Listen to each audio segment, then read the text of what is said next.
Hi, my name is Pamela Coons, Associate Professor of Medicine in the Division of Oncology at Yale School of Medicine and Yale Cancer Center. I'm excited to announce ASCO's new open access journal, JCO Oncology Advances. As the inaugural editor-in-chief, I hope to support JCO Oncology Advances to become the premier platform to bridge the gap between accessible scientific research and clinical care. Stay tuned for more information, including new article types, at ascopubs.org/JCO Oncology Advances. We look forward to seeing your submissions in spring of 2024.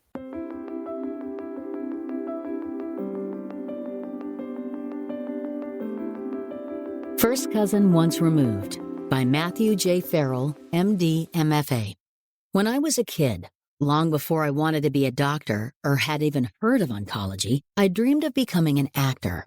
I grew up in Sacramento, not exactly the beating heart of the film industry, but my mother's mother lived in Santa Monica, and we would stay with her for a month every summer. My father would unashamedly sneak me into movie premieres in famous theaters, and he bought us season passes to Universal Studios Hollywood. Despite having a serious job as a psychologist in the emergency department, he was a kid at heart.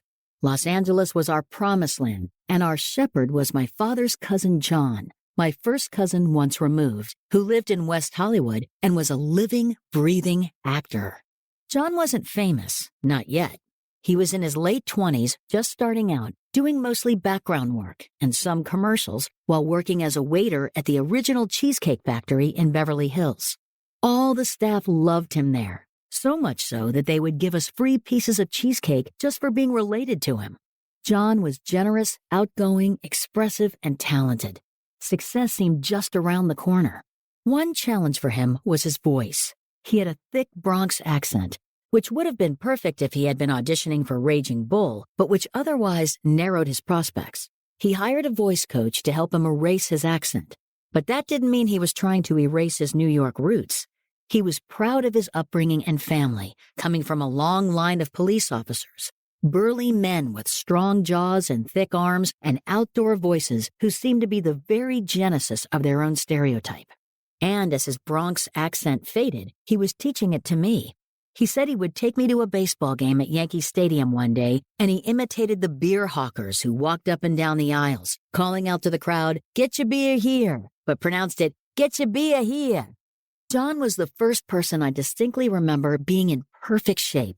He was a sight to behold. Muscular and solid, yet graceful and light on his feet. In addition to being an actor, he was training as a dancer. Coming from generational athletic ineptitude myself, I was enthralled. He taught me how to moonwalk and do bicep curls. I would walk up to my mother and flex my tiny muscles, imagining a day when I would be as strong as John. One summer, John was much thinner, his face hollowed out, his previously bulky arms as lean as my own. What I only vaguely understood at the time was that he was gay, and he now had AIDS. This was the mid-1990s, and highly active antiretroviral therapy was on the horizon, but just out of reach. His treatments failing him, he became desperate for a cure. He did twice-daily coffee enemas, choked down repulsive herbal concoctions, and visited New Age visionary healers. For a long time, he remained optimistic. He was in constant contact with his agent, seeking out auditions even as his strength waned. He wasn't only a waiter at the Cheesecake Factory, and he wasn't dying of AIDS. He was an actor who was going to be healthy again soon. Occasionally, he would call my dad, buoyant with hope. "The virus is gone. I'm cured." Of course he wasn't. My father never tried to talk John out of pursuing alternative therapies, though he considered doing so many times. The frantic search for a reprieve from death can take us many places, and it is not to be pitied. But how do you also protect your loved ones from harmful remedies and predatory scam artists? How do you provide the best treatment when there is no good treatment? In all my years, all 10 of them, I had thought that doctors knew everything, and if you went to them, you would get better. But John wasn't getting better. Together with his doctors, we embraced helplessness. His CD4 count fell to 0. He developed skin lesions from Kaposi sarcoma. He was repeatedly hospitalized with pneumocystis pneumonia. His organs began failing. Ultimately, he decided to leave the hospital on hospice. It was only then he told his parents he was gay and had AIDS. At first, his parents couldn't believe he was gay. They told my father it was a phase, possibly brought on by his living in Los Angeles, a side effect of being an actor and dancer. Later, at his memorial service in New York, they would tell everyone he had died of a rare cancer.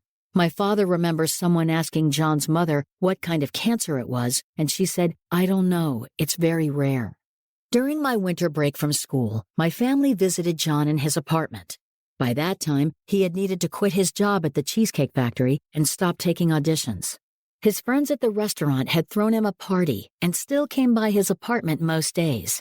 He lay in bed, drowsy and mildly delirious, too weak to stand. Even in this state, he kept trying to sit up to get us something to eat or drink. "I have cheesecake," he said several times. "Let me get you some cheesecake." Just a week later, on the day after Christmas, John lost consciousness. His kidneys weren't making urine, and he was uremic. My father urgently updated John's family in New York. His mother, father, and 3 sisters, with their husbands, flew in that day and crowded into John's small West Hollywood apartment. For the first time, they met John's partner, Kevin, and 5 of their friends, gay men who had taken turns caring for John to make sure he was comfortable and never alone. Kevin was tall, elegant, and gentle. He was as introverted as John was extroverted, and he wouldn't have been caught dead on stage in front of an audience. He ran his own successful small business and had a quiet self-possession. John, though he rarely shorted, was insecure about his slow progress in the acting world, and I think Kevin helped him feel more at ease. As a medical professional and the closest relative on the West Coast, my father had served as the point person for the hospice physician. He reported the latest news. John likely had just hours to live. John's New York family, previously shielded by distance, was caught off guard, and there was an uproar. The 5 stages of grief multiplied to 25, occurring in no discernible order, undulations of shouting and crying and jostling that rolled through the group like the wave through a baseball crowd. At first, they wanted to take him off hospice. They looked ready to carry him out of the door to the nearest hospital. They said his decline was too sudden. It just wasn't right. There must be something he hadn't tried. For every desperate hope they volleyed, my father sensitively explained what could and could not be done, and more importantly, he described John's wishes. They gradually realized that saving him was impossible, and not what John needed anymore. At last, everyone seemed on the same page. Everyone but John. Day by day, he held on in his unconscious state, not crossing that final threshold, as if something were holding him back. John's family became increasingly exhausted, confused, and frustrated. They couldn't eat or sleep. On day 4 of John's marathon survival, we called in the hospice nurse. By this time, my grandfather, John's uncle, had also arrived. The nurse gathered everyone together and explained that it was often helpful to talk to your loved one, conscious or not, to say goodbye. People who are dying may feel obligated to cling to life for their family's sake. They may need our permission, even our encouragement, to let go. And so, one by one, we all entered John's bedroom, knelt beside him, and said what we needed to say. And then, it was my grandfather's turn. By way of introduction, Grandpa Joe, my father's father, was raised in the Bronx by a stern mother and career soldier father. He was a businessman by profession and by religion. He rose in the ranks of multiple companies, eventually becoming the president of Hires Root Beer, a company that expanded during his tenure but was eventually bought by Orange Crush, which in turn crushed Hires Root Beer and made a lifelong enemy of my grandfather. In my family, we do not drink Orange Crush. Grandpa Joe never surrendered without a fight. Accompanied by my father and me, Grandpa Joe marched up to John's bed and bent down beside him. "You can fight this," he said, shaking his fist. "I've had illnesses all my life, and I came out on the other side. Did I let prostate cancer beat me? Hell no." "Wait, Dad," my father said. "Wrong plan." "What?" Grandpa Joe said. "We had a whole conversation about this." "When?" "Just now with the hospice nurse. We need to let go, allow John to pass on." "That's not what I heard." "That's becoming clear to me." My father reviewed the plan slowly, but no matter how well you explain yourself, sometimes people hear only what they're capable of hearing. Grandpa Joe couldn't surrender. He argued and fumed, eventually stormed out. so my father said goodbye for him. That night, John died. I doubt the timing of his death was related to our collective send-off, but it sure felt like it was, and that will do. The next day, everyone assembled in John's apartment for the last time to decide what to do with his body. The family wanted to take him back to New York for a traditional burial, but there had been talk that John's Los Angeles friends were planning to have him cremated. As if about to face off, two groups formed in opposing semicircles of folding chairs. The family seated on one side and Kevin and his friends on the other. John's father, Hank, seemed ready to fight, his whole family there to back him up. Grandpa Joe kept saying we needed to put John on a plane and get him out of there. In medical school, we learn that not all family members are created equal. When patients can't make decisions for themselves and there is no living will, you turn to the spouse first, adult children next, then parents, and so on. There is even a mnemonic, one of the clunkiest in existence, to help you remember the ranking. The spouse chips in for the patient, indicating spouse, child, parent, sibling, and friend in that order. Following this rule, Kevin would have come last. He and John weren't married, and gay marriage wasn't even legal then. My father, a child of the 60s, wasn't a fan of hierarchies. As a psychologist in the emergency department, he had always strived to foster a unanimous meeting of the minds and hearts. To make things a little easier on people like him, he says it is never too early to tell anyone and everyone what you want in life and in death. Then, importantly, write it down in an advance directive on a pulsed form, and maybe even on a few napkins scattered throughout the house. Hank fired the opening salvo. He told Kevin that they were going to take John back to New York. Their community expected a traditional burial, needed it. Kevin listened quietly until Hank finished. With a soft-spoken grace, he looked Hank in the eyes and told him he would never do anything against the family's wishes. If they wanted a burial in New York, he would help carry the casket. But he said John had told him many times that he wanted to be cremated and have his ashes scattered on Maui at a certain overlook they had visited together. There was a long silence. Hank looked around at his wife and family, at Grandpa Joe, all of whom seemed to be waiting for him to deliver the counterpunch. But then he lowered his head. He started crying into his hands. A minute passed. And then he sat upright, sniffed, and nodded. In a clear, firm voice, he said, "That's it. That's what I want for John. I want you to take him to Maui." And perhaps the only true miracle I have ever personally witnessed, Kevin and his friends lifted from their chairs in perfect unison, crossed the small living room, and flooded the family with hugs. Everybody cried, and the many-headed beast of our congregation dissolved into a sea of affection. Kevin did go to Maui to scatter John's ashes. Afterward, John's family celebrated his life with a memorial service at their church in New York. My father gave the eulogy, and Kevin sat with the family. All of this was a long time ago now. John would be in his 50s.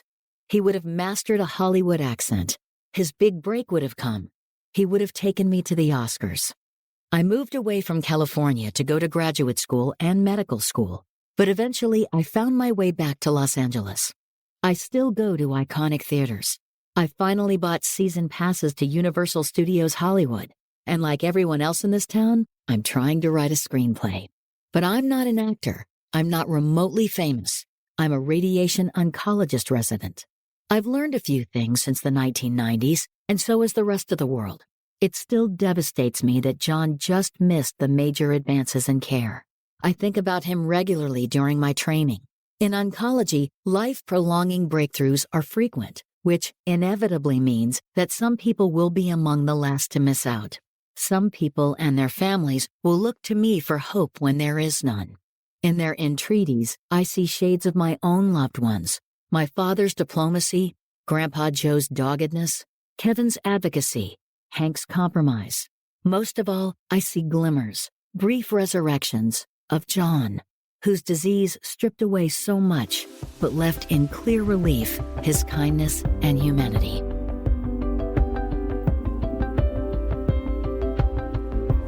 Hello and welcome to JCO's Cancer Stories, The Art of Oncology, which features essays and personal reflections from authors exploring their experience in the field of oncology. I'm your host, Dr. Lidia Schapira, Associate Editor for Art of Oncology and a Professor of Medicine at Stanford University. Today, we're joined by Dr. Matthew Farrell, a radiation oncology resident at UCLA. In this episode, we will be discussing his Art of Oncology article, First Cousin Once Removed. At the time of this recording, our guest has no disclosures. Matt, welcome to our podcast, and thank you for joining us. Thank you so much for having me. Great to be here. It's our pleasure. I'd like to start this conversation just asking a little bit about your reading preferences. Are there any books that are on your figurative night table right now that you'd like to recommend to our listeners? Yeah, a lot of times that night table is very figurative in that I am listening to audiobooks. Living in LA, I spend a lot of time in the car, so listen to a lot of books, but I do like to physically read certain books, and one of those recently was George Saunders' new collection of short stories, Liberation Day. He is a wonderfully creative, funny, warm-hearted writer of short stories, which is one of my favorite forms. It's what I've written the most and what I studied the most back when I was in school taking classes, undergrad and graduate in creative writing. Tell us a little bit about your passion for writing and how you have integrated that into your professional life now as a medical oncologist. Yeah, I studied writing and was interested in writing before I transitioned to medicine. So I minored in creative writing in college, and then I went to graduate school to get a Master of Fine Arts in creative writing and fiction writing. And it was partially that process that eventually led me into medicine. I realized that a lot of what I was writing about actually had to do with medicine. And as I was rereading some of my own work, I was drawn to stories of illness and family and recovery and processing grief. And I decided that those stories were really compelling to me and decided to transition to medicine. It was also helpful that my wife, girlfriend at the time, was applying to med school. So I had that idea in my head and she was inspiring to me. And so I transitioned to medicine. I love to keep writing. I still love writing. And a lot of what drew me into oncology specifically is the brilliant, captivating, moving stories of interacting with people. And so it's one of my outlets and things I do for fun, as well as ways of helping me process what I see. Before we talk about this story, let's talk a little bit about your ideas of the language that we use, because I know you've written about that as well. So as a writer and as a person who loves to reflect and find story, tell us a little bit about how you negotiate the words you use and the language you hear your colleagues and your peers using with patients. Coming from a writing background where in workshop where we would go through our own stories, my writing professors, they would go through each word with a fine-tooth comb and sometimes in very elaborately critical ways would say that this is a terrible word. This destroys the whole sentence, the whole story. And it just had me paying attention to the written language as well as the spoken language. And one of my creative writing mentors, my thesis advisor, Ehud, he had leukemia and eventually died of leukemia. And he talked a lot about the experience of having cancer and the way that cancer is often talked about in this kind of heroic way in which the treatments are weapons and cancer is waged on a battlefield and people with cancer are heroes of that, and how that can be very empowering in certain circumstances and also very draining in others. Those are such fine points. And it's obvious that you're very careful about the language that you use in your writing. So let's talk a little bit about this piece that we've just published in JCO that is a little different than most of the pieces because it describes scenes. Tell us about how you put these scenes together, what it meant to you, and what the overarching message is for your readers. Yeah, I think I'm used to writing scenes. I'm used to writing both fiction and nonfiction stories like this. And when I was approaching this, I just wanted to try to capture the experiences as I had understood them. And I also talked a lot with my family about them to try to remember what it was like and how our thoughts have changed on it over time. And so I tried to capture who John was and my memories of him as best as I could. I think that the best way to get across people's personalities, their vibrancy, is by writing scenes about them, because I can never describe someone as well as they can illustrate themselves through their own actions and dialogue. So John was this figure that you had admired as a child and was so interesting. And then you bring us to a very debilitated John and some scenes in his apartment.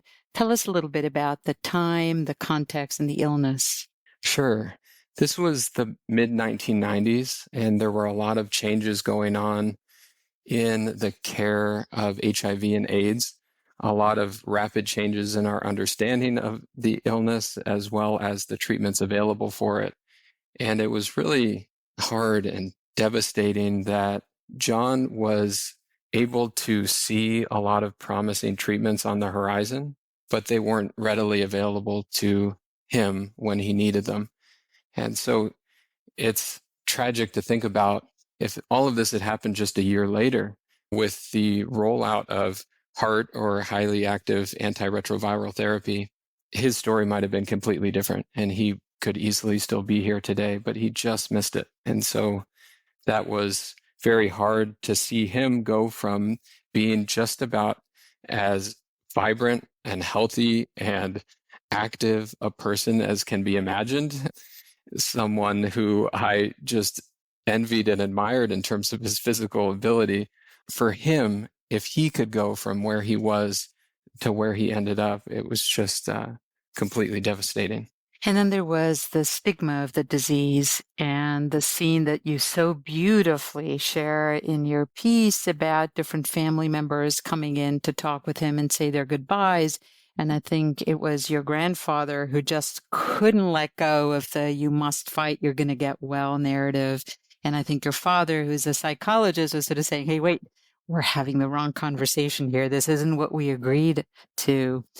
Can you tell us a little bit about what that felt like to you, observing it, perhaps as your younger self, and how you've thought about that now as a professional who's probably having these difficult conversations with patients? This was my first experience with these sorts of conversations. And I think about them a lot now as I do have these talks with people, and I just can picture my grandpa Joe charging in there and saying, "You can fight this," completely out of tune with what the goal was. And he and my father are similar in some ways, but very different in others. My father is very relaxed, easygoing. He could come to a cordial agreement with a grizzly bear. And my grandfather was that grizzly bear in some respects. And he was stubborn and not always the best listener. But what was striking about it to me is that I know that my grandfather's actions in that moment, even though they weren't in line with what we were trying to do or what my father and the hospice folks were trying to have us do, they still came out of love and out of devotion to John. Grandpa Joe, how he expressed his love for his family was through fighting for them. And so he was doing that for John in the only way that he knew. And so when I am involved in conversations toward the end of life with goals of care now, and I see situations in which people don't always reach the same page or come to the same understanding, I'm reminded of the fact that that can be surprising and frustrating, but it's okay, because people process grief in their own ways and express love in their own ways. I can just imagine you're thinking about that when you're in a room and you're sort of casting people, oh, this is a Grandpa Joe. He means well, he loves a lot, but we just need to help him to understand what's happening.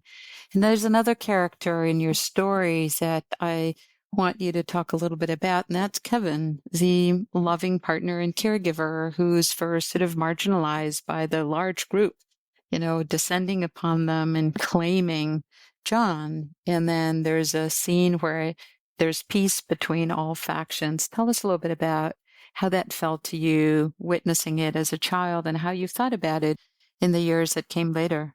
Yeah, I was still very young at the time, but these scenes completely seared themselves into my memory. And the peace that ended up coming out of this scene was due to Kevin and Kevin alone. And his love for John that he communicated so well as the knowledge he had of John's wishes that other people didn't have, that is what allowed people to come together and to begin healing. And it has reminded me that it is never too early to share your wishes with people you love, who can then be advocates for you when you can no longer advocate for yourself. I tend to think about it as when you communicate your wishes to other people, you are allowing yourself to get the type of care you want and not get the type of care that you don't want, but you're also giving a gift to your loved ones, because by Kevin communicating what John wanted to our family, to John's father, it gave everyone the confidence that they knew that they were giving John what he wanted, and that provided a lot of comfort. So if you share that with someone and then they have certainty that they're helping you achieve what you would want. And that's the gift that Kevin gave to our family that none of us will ever forget. I think the use of the word gift is wonderful. Totally appreciate it. And I understand you're very deliberate with your choice of words. So I appreciate that. I think that we don't quite know how to value sometimes some of the gifts that our patients give us in the exam room, at the bedside, in terms of how they help us help them by being clear, by expressing their gratitude often. And you bring that out so beautifully. So as a gifted and trained writer who's now embarking on a career in radiation oncology, how are you going to continue to combine these talents? Are you writing a play, or what are your plans? I still just write a lot and whatever comes to me. And I do write a lot about medicine and also a lot not about medicine. And it's fun for me. I did study writing formally, but I still have tons to learn all the time. And I'm still learning from other people. And I try to be as open as I can to feedback in my own writing. I am, among other things, trying to write a screenplay. Like many people in LA, I also worked briefly in the film industry for a summer at a film management company. And there was this joke about how everyone in LA is writing a screenplay, but almost no one has written a screenplay. And so I'm unfortunately still in the former category, but working on it. Is there something you've learned working in the film industry that you want to share with your colleagues working in oncology that could help us be better doctors? One is just, I think movies, shows, writing, a lot of it is focused on people and humanity and the human condition. And I find those stories very moving. And those sort of stories are also very present and central in medicine. I think that by getting to know people, you can help them achieve what they want. I know that, again, this whole story was my first encounter with the limitations of medicine and when there aren't very many treatment options available to help people therapeutically. But still, there were many good outcomes for us to work toward in this situation and in oncology too, whether that's helping to provide understanding, helping people come together, helping provide comfort. I know hospice and palliative care was incredibly helpful to John. And that's one of the things that I like about radiation oncology, among many other things, is its role in palliative care and palliation in terms of reducing pain, reducing bleeding, reducing suffering, enabling functional gain and quality of life. And yeah, I think that the stories that I encountered in movies, which I got a great appreciation for, among other things, from John, and the stories that I read about in my study and writing, I still am learning and experiencing those stories in medicine. And it's been, each kind of phase that I was in have been incredibly moving to me and have helped me grow as a person. So before we end, I have to ask you this question. Do you have a favorite illness memoir or story that has been published or has been used to inform a play? One of the writers that I've studied the most who wrote about medicine as well as illness was Anton Chekhov. I took a whole course on him when I was in graduate school, and he was a physician, one of the great physician writers of all time. And he wrote about, in contrast to what a lot of other writers were writing about at the time, he wrote about doctors, people, peasants, everyday humanity in really moving ways. And he just has so many stories about illness and pain and loss that are all worth reading. Well, thank you. It's been a lovely conversation. We enjoyed reading your story and learning about the family. Thank you for sharing that with us. Until next time, thank you for listening to JCO's Cancer Stories, The Art of Oncology. Don't forget to give us a rating or review, and be sure to subscribe so you never miss an episode. You can find all of the ASCO shows at asco.org/podcast. The purpose of this podcast is to educate and to inform. This is not a substitute for professional medical care and is not intended for use in the diagnosis or treatment of individual conditions. Guests on this podcast express their own opinions, experience, and conclusions. Guest statements on the podcast do not express the opinions of ASCO. The mention of any product, service, organization, activity, or therapy should not be construed as an ASCO endorsement.